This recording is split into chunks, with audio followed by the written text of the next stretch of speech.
Il y a un vieux adage qui dit que trois choses changent ou révèlent le vrai visage d'un homme. La première, c'est la femme. La deuxième chose, c'est l'argent. Et la troisième chose, c'est le pouvoir. Ce qui se passe au Sénégal aujourd'hui à cause du pouvoir est quelque chose de déplorable, triste, mais en même temps, ça nous apprend beaucoup de choses. Dans cette vidéo, on va voir la vérité qui se cache derrière tout ce qui se passe au Sénégal en ce moment. Deuxièmement, on va voir l'une des raisons principales pour lesquelles l'Afrique n'avance pas du tout. Et en troisième position, d'ici la fin de cette vidéo, on va voir le problème qui se cache derrière tout ce qui est en train de se passer aujourd'hui. Le grand constat, c'est quoi? Un certain Alpha Condé, lorsqu'il est arrivé au pouvoir, il a promis au peuple, il a dit « je serai le nouveau Mandela ». Donc à la base, il était censé faire juste un mandat. Ensuite, il va faire un deuxième mandat, puis il va même changer la constitution, il va se cramponner au pouvoir, vouloir faire un troisième et même un quatrième. Il est obligé d'avoir un coup de tas pour pouvoir quitter sa place. Un certain Macky Sall, il vient au pouvoir, il dit que le nombre d'années qu'on passe au pouvoir, c'est trop long.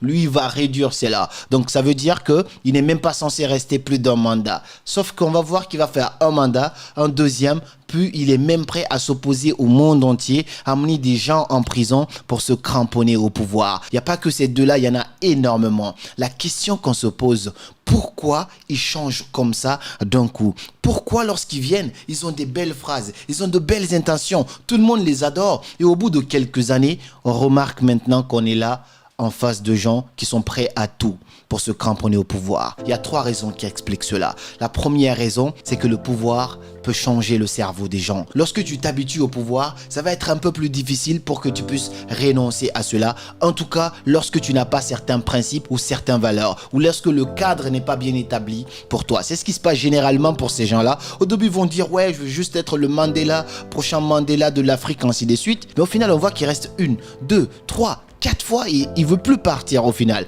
C'est que le pouvoir, on peut dire en quelque sorte, change les gens. La deuxième raison pour laquelle ces gens-là se cramponnent au pouvoir, c'est que derrière eux, en dessous, il y a des gens qui mangent grâce à eux. Ils ont peur de plus manger de la même manière qu'ils mangent pendant que le président, il est là. Il est ministre, il est directeur, il est par-ci par-là, il est conseiller. Il sait que lorsque ce président ne sera plus là, eh ben, il va plus occuper le même poste. Donc rien que pour son intérêt personnel, il est prêt à faire croire au président qu'il est aimé comme si lui aussi il était aveugle, que le peuple le voulait encore et qu'il pouvait changer toute la constitution juste pour se cramponner. Ça, c'est l'intérêt personnel d'un petit groupe de personnes. La troisième raison pour laquelle ces gens-là se cramponnent au pouvoir, c'est qu'au-dessus d'eux, il y a l'Occident. Lorsque tu es président en Afrique, il y a un certain Sarko, il y a un certain Macron, il y a un certain tous les présidents que tu peux connaître de l'autre côté qui vont venir te rendre visite. Ils viennent pas te rendre visite parce qu'ils t'aiment bien, absolument pas. Ils viennent te rendre visite juste pour être sûr que tu vas assurer et continuer à maintenir leur intérêt dans ces différents pays-là. C'est pourquoi ils vont t'encourager à changer les trucs, à rester encore un peu plus. Ils vont te dire, t'inquiète pas, on va défendre tes arrières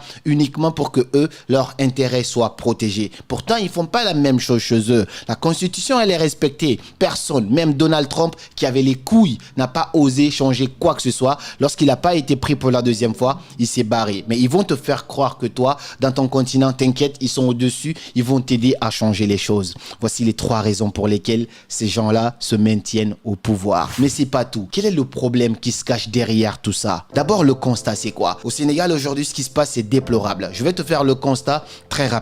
Je fais cette vidéo. J'ai promis à une personne très chère pour moi que je ne me mêlerai jamais de politique. Mais ce qui est en train de se passer, c'est qu'on doit quand même en parler parce que se taire, c'est contribuer à cette injustice qui est en train de se passer. Au Sénégal, il y a un opposant qui s'appelle Ousmane Sonko, qui est actuellement en prison parce qu'il a été jugé comme étant coupable de viol. On l'a accusé de viol parce qu'il avait été une fois se faire masser dans un salon et finalement, parce qu'il est opposant, pour essayer en fait de le dissuader de se présenter aux élections qui va être là, il est considéré comme une menace pour le pouvoir actuel. On lui a accusé de viol. Qui sait si c'est vrai ou pas? Personne n'a jamais su le montrer. Deuxièmement, il a été accusé de corrompre la jeunesse. Corrompre la jeunesse, c'est quoi? C'est qu'il a incité la jeunesse à avoir certaines philosophies, à penser en dehors de la boîte. Si c'est ça, nous aussi, on est des corrupteurs de la jeunesse. Parce que nous aussi, on essaye d'encourager les jeunes à voir les choses différemment. Aujourd'hui, il est en prison pour 2 ans. Au bout de 2 ans, les élections seront déjà passées. Donc, ça laisse l'opportunité au pouvoir actuel de changer encore les choses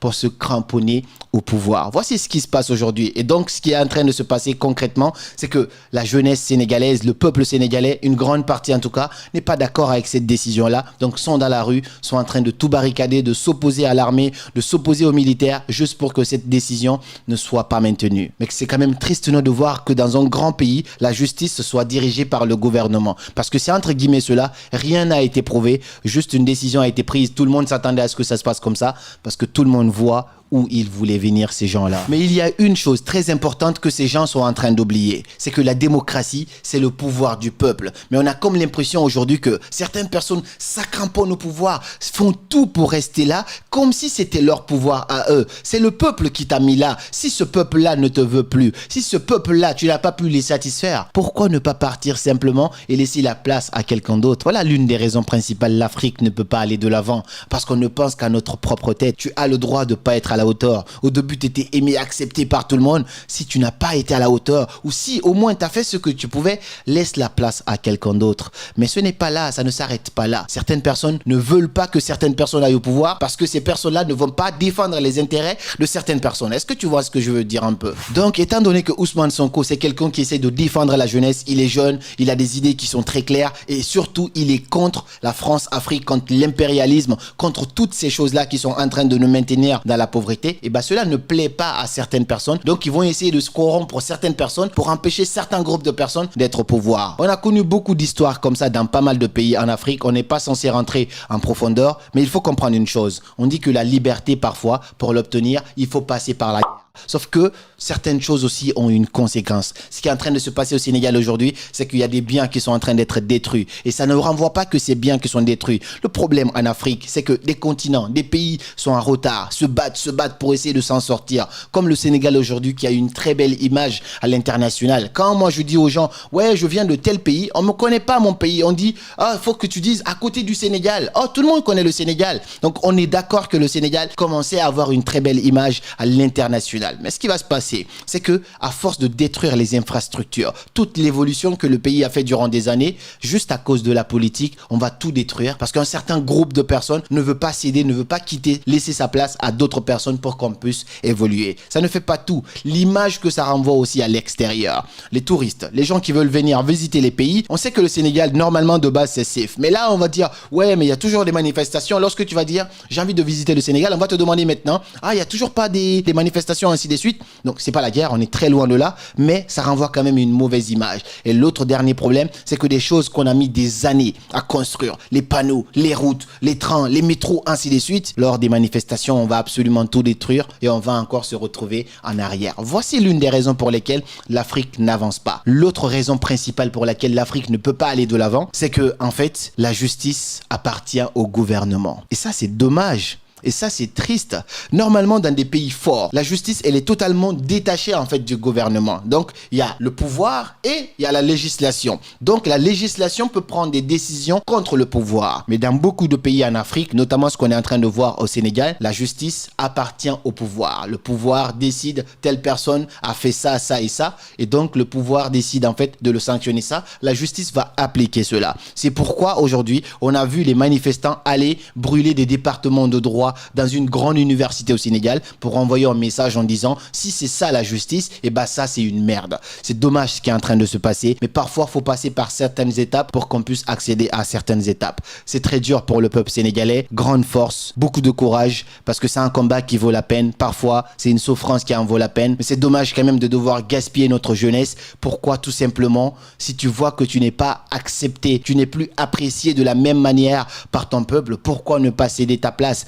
Parfois, la meilleure façon de se faire respecter, c'est de pouvoir quitter la table au bon moment. Zinedine Zidane, c'est quoi sa force dans le foot? Lorsqu'il sait que ce moment-là, il est vraiment temps pour lui de partir, il part. Mais il n'attend pas d'être vraiment à plat pour pouvoir partir parce que là, tu détruis toute l'image que tu as construite durant des années. Pourquoi ces présidents? Pourquoi monsieur Alpha Condé en Guinée, lorsqu'il a fait son deuxième mandat, pourquoi il n'a pas décidé de céder simplement? Mais par rapport à tout ce que je vous ai dit derrière, il a dû être dégagé au final comme une merde grâce au coup d'État et ça c'est vraiment dommage. Et c'est ce qui est en train de se passer aussi dans le cas du président au Sénégal. Tu es resté, tu as fait de ton mieux. Ok, laisse la place à d'autres personnes. Mais pourquoi te cramponner là? Au final, tu vas devoir partir. Au début, tu es venu comme un héros et à la fin, tu vas devoir partir comme un zéro. vidéos et personne n'aura envie d'entendre parler de toi. J'espère que le Sénégal se sortira de cette situation qui est assez difficile mais qui en vaut la peine. J'étais obligé de parler de ça, peu importe ce que ça va nous coûter, mais on doit parler de ça parce que ça c'est notre jeunesse, ça c'est nous, ça c'est le présent et ça c'est l'avenir. On se dit à très bientôt pour de nouvelles vidéos